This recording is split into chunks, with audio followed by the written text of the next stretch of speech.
Hi guys, welcome back to another interesting tutorial. My name is Ajilam. Thank you so much for always coming back to watch my videos. If you're new here, you're welcome to the family. Please subscribe if you have not, and don't forget to turn on the bell icon so that you get to know anytime I post new videos. So today I'm going to show us how to make a sophisticated inverted pleat design on a ball dress. So if you're interested, let's get started.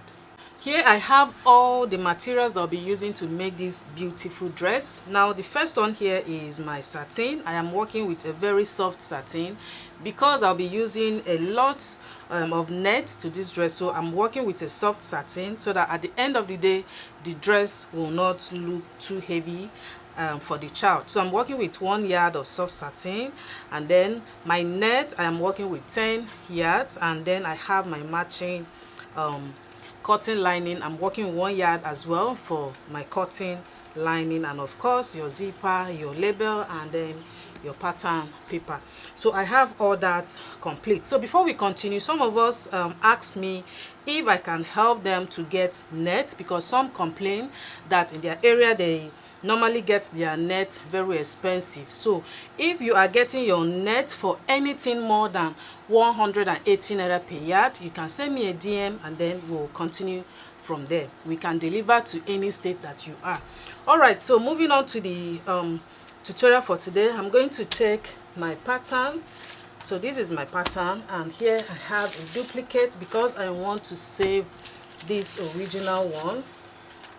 All right, so this is the duplicate, so I'm going to work with this. So I'll start with the front. You can see this is the front. Now this dress, I'm going to add a yoke to it to enable me create that design that I want to create. Okay, so I'm going to add a yoke to the upper side. All right, like I was saying, I'm going to start by marking out this chest line. I used 5 inches from the shoulder. This pattern is for a 3-year-old, so I'll be making this dress for a chubby 3-year-old. Okay, so this is 5. I will just connect it straight. Okay, so this is the chest line. Okay, so now this is the chest line. I will go up by 1/2 inch from this chest line and connect it straight. Okay, so this is it. I'll just connect.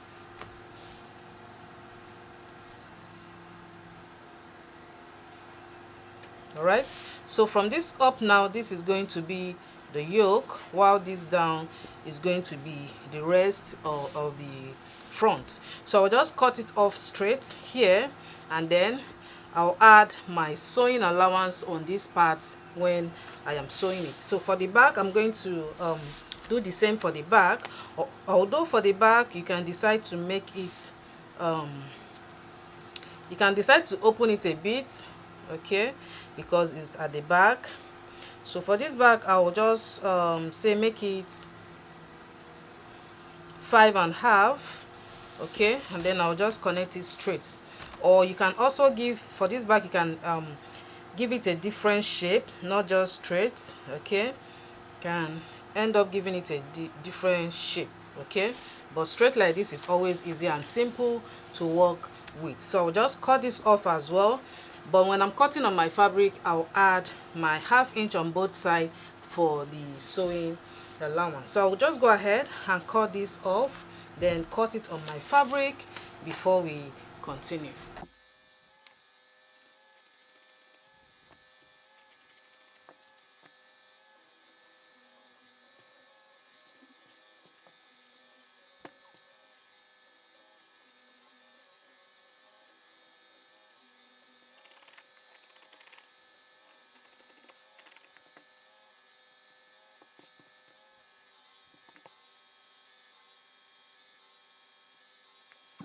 So here, as you can see, I have everything cut out. This is the front yoke, and I have 3 pieces of this.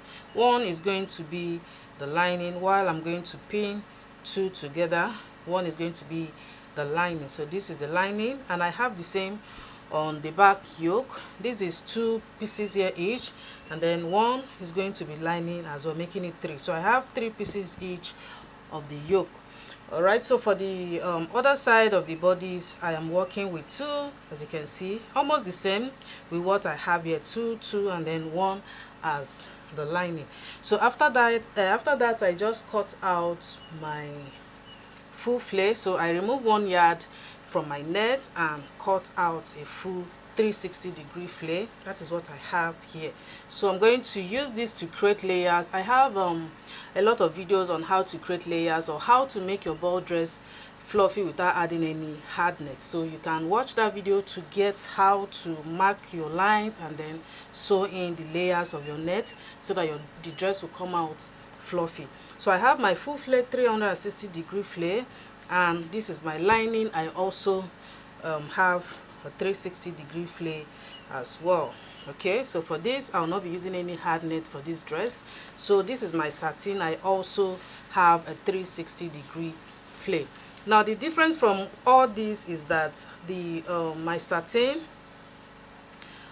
is longer than my lining, and then the main net itself is also longer than the satin. So you should have a, like 2 to 3 inches different from the main fabric. That is if the length of the net is 15, for example, your satin should be 12, okay, while the lining should be, you know, just minus 2 to 3 like I said, so that you will not have one trying to come out after sewing the dress. So I'm going to keep all these aside.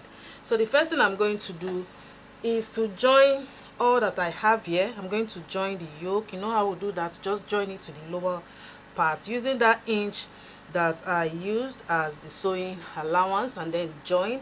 After joining, now we'll now move to the pleating part, but I'm going to explain that before stitching all these together.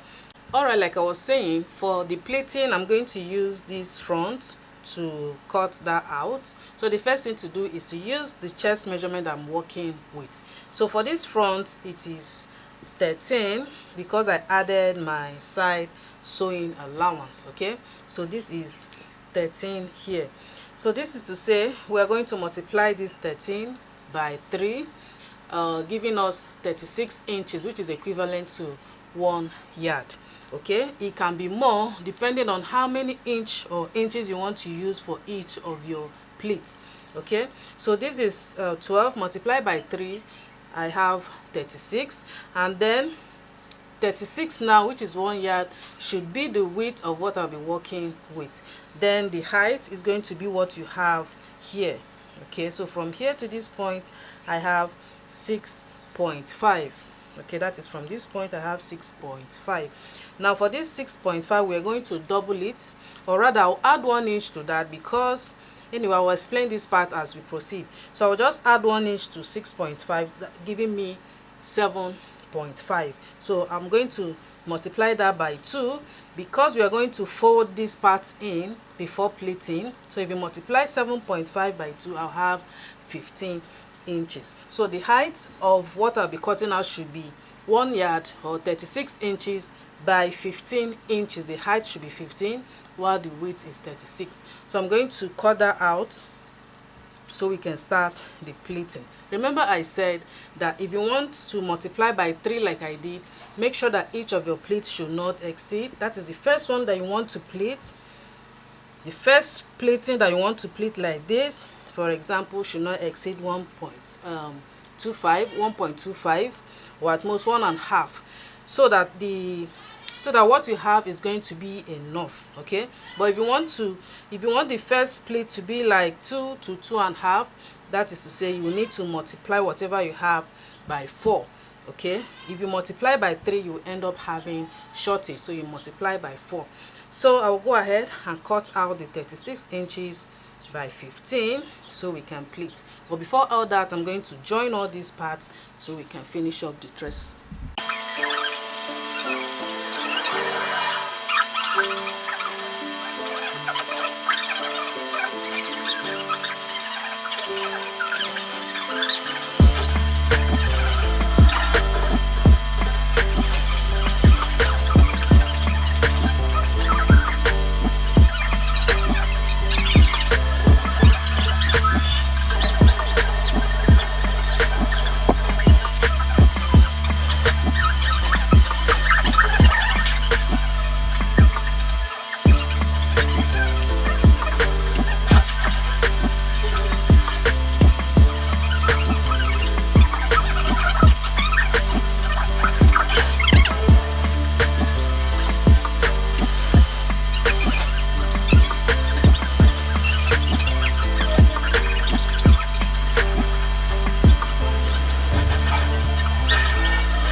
Alright, here we are so far. As you can see, I just finished sewing the neckline and the armhole, and then you turn it inside out.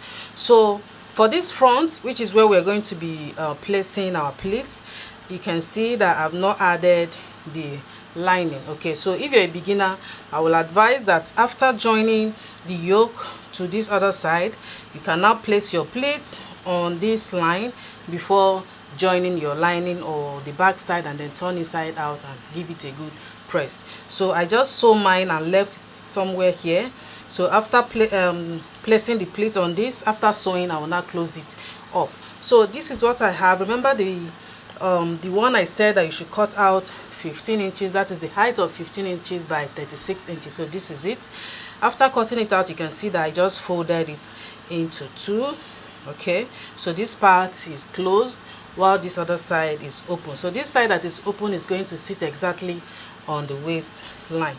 So now I am going to pleat. Remember what I said about the inches or the inch you want to use for your pleat. So I'm going to start and then fold my pleat. Okay, so as you fold this other side, you also fold the hem, the waistline side. So when I fold, I'm going to pin, and I'll also pin this other side, because at the end of the day we are going to be closing this waistline side. Okay, so I will just pin, then I'll just do the normal pleat. You know how we do the inverted pleat? You just fold that way, okay, and let it join with this. So I'll just continue this way until I exhaust all that I have. After that, I'm going to show you the trick how to fold it, okay, to give it the design that we're trying to create. Okay, so before that, let me just quickly finish with the pleats.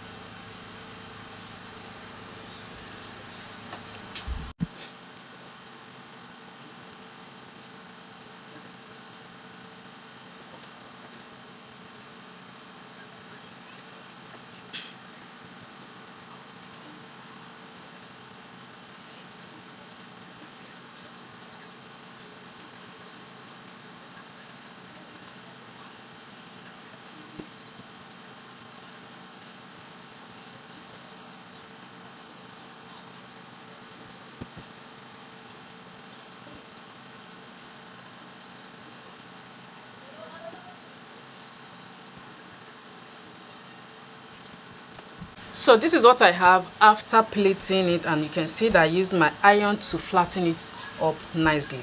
So before we continue, I would like to remind us that our online classes are coming up this month. So if you're interested in any of our online classes, kindly send me a WhatsApp message on the number that will be dropping in the description box to check out more details on the classes. So this is where we are now. After pleating, this is the next thing to do. You can see that this one, I'm going to start from this particular one, not on this edge, because of the side. I don't want it to have any effect on the side. So I'm going to start with this particular one here. So I'm going to start from this center point. You can see that at the back, this is the center point. So I'll just pick this one up from that center point and drop it down like 1 inch from this edge. Okay, so just drop it down that way and then give it a good press, okay, to form this particular shape. You can see, I don't know what this is called. If you know the name of this shape, you can drop that in the comment section. So this is the shape that I'm trying to create. Okay, I'll now give it a good press to flatten it up nicely, and then I am going to stitch it this way to hold it well. So I'm going to pin first. I'm going to pin it, and then I will repeat this process in all these ones, making sure that it sits exactly, it matches nicely on this side. So just pick it from that center point, you know, just create something unique. Okay, and then I'll pin as well. You can see the shape that I'm trying to form. I'll also pin, after which I will give it a good press. Okay, so I'll just pin All right, so this is what I have. Now you can see that it matches nicely with this one. By the time I sew straight, it will just hold, secure all of them nicely. So I'll come to this other one and repeat the same. So I'll just repeat the same and also pin. All right, so there's a lot you can do. You can decide to use the tucking method or the smoking method. There's so many things you can do with your net. Okay, just play around with it and you can form a nice looking shape, something different, something unique for the bodies that you're working with. So I'll just pin. So let me quickly finish the rest and give it a good press, then I will show you how to join it to the bodice part. You come and help me and close this door.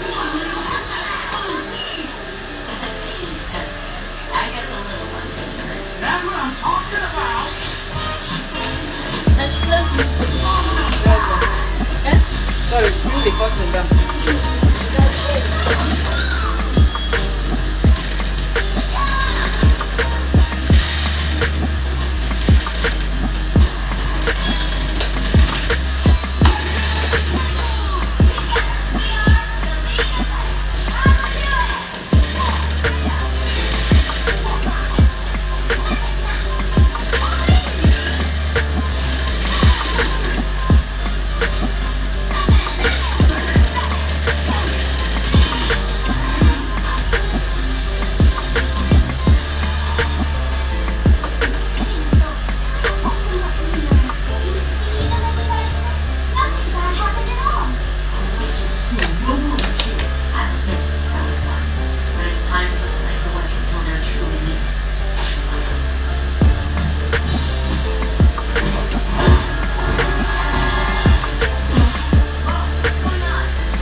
Alright, this is where we are so far. As you can see, I just finished sewing that on this yoke part and I repeated the same on this waistline. Although for this waistline you can see that I just cut half of that off. I just want only one side to be in this front side. So I'll just go ahead and use my glass bead. You can also use your pearls to close up your thread so that it will not be visible. Then I'll join the skirt part. So for the skirt part, I'll just quickly explain that because I have a lot of videos on how to make your ball dress fluffy without adding any hard net. So this is the layers. As you can see, this is the back side. I did not add, I've not included my satin. I just used the my net to create layers inside so that it will be fluffy. So I'll just go ahead and join my satin. For the satin, you can also use your crinoline to close the hem part of the satin. So I'll just go ahead and join my satin to this skirt part and then join it to this bodice and show you the final look of the dress. So don't forget to add your lining as well. So let me just quickly join the skirt to the dress and show you the final look.